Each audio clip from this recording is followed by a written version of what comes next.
ډېر محترم مسلمانانو، نن دوه طاقتورې، بهترینې، پاورفل، مجرب او اسانې تاسو له درځي، زنانو له ورځي، هر سړی دا وظیفه کولی شي. دا ډېره پاورفل وظیفه ده. دا د ټولو حاجاتو دپاره ډېره کافي او شافي ده. یو د سورت فاتحه او سورت اخلاص. محترمو دا ډېر طاقتور عمل دی.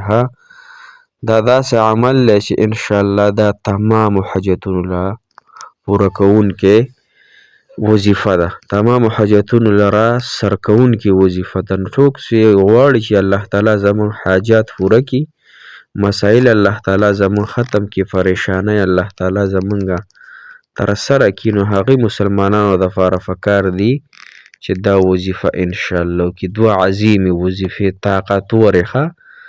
طاقت خو به تاسو ته په خپله پته لګي سورت اخلاص کې چې الله تعالی کم طاقت دلی، په سورت فاتحه کې چې الله تعالی کم طاقت دلی، نو داسې طاقت محترم مسلمانانو. نو محترمو دا وظیفه ځان سره نوٹ کړئ انشاءالله، په دې باندې عمل وکړئ. عمل نو عمل د لارې مل. کله چې یو انسان په یو څیز عمل وکړي نو هغه څیز بیا د لارې عمل کیږي، یعنې د هغه څیز سره مرسته کوي. نو څونه مسلمانان چې دي او څرنګه حاجات لري، زه ستاسو د حاجتونو نه نه یم خبر. ستاسو په حاجتونو باندې، ستاسو په پټو سینو باندې، ستاسو په زړونو په رازونو باندې زما هغه محبوب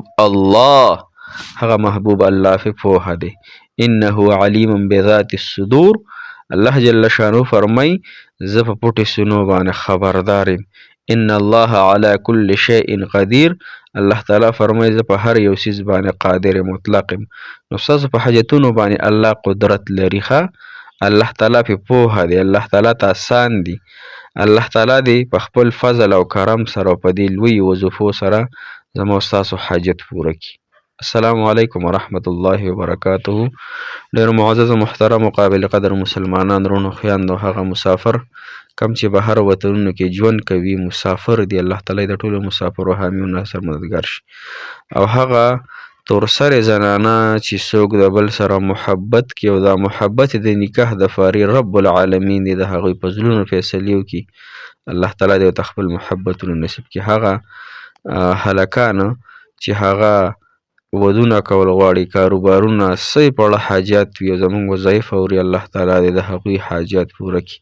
الله تعالی د هغوی په ځوانو کې برکات واچي.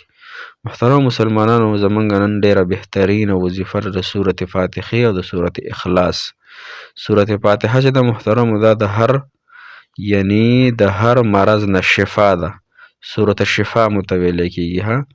او د حاجاتو دپاره هم ډېره زیاته بهترینه ده، ځکه چې سورت فاتحه کې یو د الله تعالی مونږ وایو که نه ایاک نعبدو، یا الله خاص تا عبادت کوو، و ایاک نستعین، او خاص تا نه مدد غواړو. صحیح شوه که نه؟ او اهدنا الصراط المستقیم، یا الله ما ته وښیې نیغه لاره، صراط الذین، لار د هغه کسانو انعمت علیهم چې تا په هغوی باندې انعام کړی، فضل دې پې کړی. او سورت اخلاص کې قل هو الله احد، الله یو دی، الله الصمد، دې کې اسم اعظم دی. الله بې نیازه دی، الله چاته محتاج نه دی. الله تعالی غنی دی. الله تعالی فراخ ذات دی. الله تعالی په غضب باندې د الله تعالی رحمت غالب دی. نو محترمو، موږ په الله تعالی باندې خپل ګمان ښکلی کړو. په الله تعالی به ګمان څنګه ښکلی کړو؟ موږ به داسې وایو چې الله تعالی هر څه کوي، هر څه ورکوي، مشکلات هم راولي، بیماری هم راولي، صحت هم الله تعالی ورکوي، مشکل کشا هم الله دی، او حاجت روا هم الله جل شانه دی. چې زمونږ او ستاسو یقین د الله تعالی په ذات او په صفاتو باندې پیدا شي. نو محترم مسلمانانو، لومبیا خو ځان سره د سورت فاتحې تاسو ځان سره کوټه ساتئ. کوټه پیژنئ؟ یو خو کوټۍ موږ پکې سملو، یو داسې کوټۍ په جیب کې بټوه کې موږ پیسې ځان سره ږدري، نو چې کله هم حاجت شي، پیسو ته ضرورت شي، خوراک شي، کور ته سره وړو، نو د هغې بټوې نه پیسې راولو فرض نه، نو هغه خپل دغه کې ضرورت کې استعمال کو. یو د سورت فاتحې کوټه ده. مثال په طور په یو مقبره باندې تېرېږي، نو سورت فاتحې ځان سره مخکې نه وایه او 10 پیرې 15 پیرې سورت اخلاص هم ورسره وایه، او دا د ټولې مقبرې ته ورشف کوه او الله تعالی نه غواړه الله ما په دې خلکو باندې الله دا سورت فاتحه ولوستله ټول امت ته د ثوابونه ورکړي. نو په بدله کې تا ته د ټولو مردګانو موافق علما فرمایي څومره مردګان چې په دنیا کې دي یعنې وفات شوي خلک دي د هغوی مړه ته الله تعالی اجر او ثواب درکوي. الله تعالی فرمایي څوک چې زما مخلوق باندې رحم کوي زه په هغوی باندې رحم کوم. نو محترم وظیفه دا رنګې ده چې سورت فاتحه به تاسو شروع کوئ انشاءالله چې څومره تاسو ډیره ویلی شئ او څومره ورسره سورت اخلاص ویلی شئ. سورت اخلاص ډیر زیات بهترین. سورت اخلاص باره کې راځي یو صحابي وي هغه به هر مونځ کې سورت اخلاص وي هر مونځ کې. نو نورو صحابه او رسول الله مبارک ته وفرمیل عرض یې وکړه یا رسول الله د فلانکي صحابي په هر مونځ کې سورت اخلاص وي. نو هغه صحابي نه تپوس وکړو چې ته ولې داسې کوې دا نور صورتونه پکې ولې نه وي. هغه ورته عرض کړه د الله محبوب صلی الله علیه وسلم سورت اخلاص سره زما مینه ده زما سره محبت دی. محبت دا محبت نه محبت دی. نو د الله رسول صلی الله علیه وسلم ته فرمایل دې سورت اخلاص دا محبت پتا جنت ته رسوي دا به الله تعالی ته نږدې کوي. محترمو انسان حاجتونه ولې نه پوره کیږي؟ موږ ګناهګار یو موږ ګناهونه کوو. ګناهونه نه ځان راټول کړئ. الله تعالی خپل حقیقي محبت او الله تعالی خپل حقیقي رب وګڼئ. انشاءالله چې تاسو څه غواړئ هغه به تاسو ته میلاوي. نو سورت فاتحه سورت اخلاص او یا مرتبه روزانه وایئ په ثواب د مردګانو باندې. مردګانو ته ثواب وربخئ او بیا د الله تعالی نه غواړه الله ما ستا په مخلوق رحم وکړه. ته په خپله فرمایي چې څوک زما په مخلوق رحم کوي زه په هغه رحم کوم. نو الله په ما رحم وکړي او زما حاجت پوره کړي. دا به روزانه تاسو وایئ انشاءالله.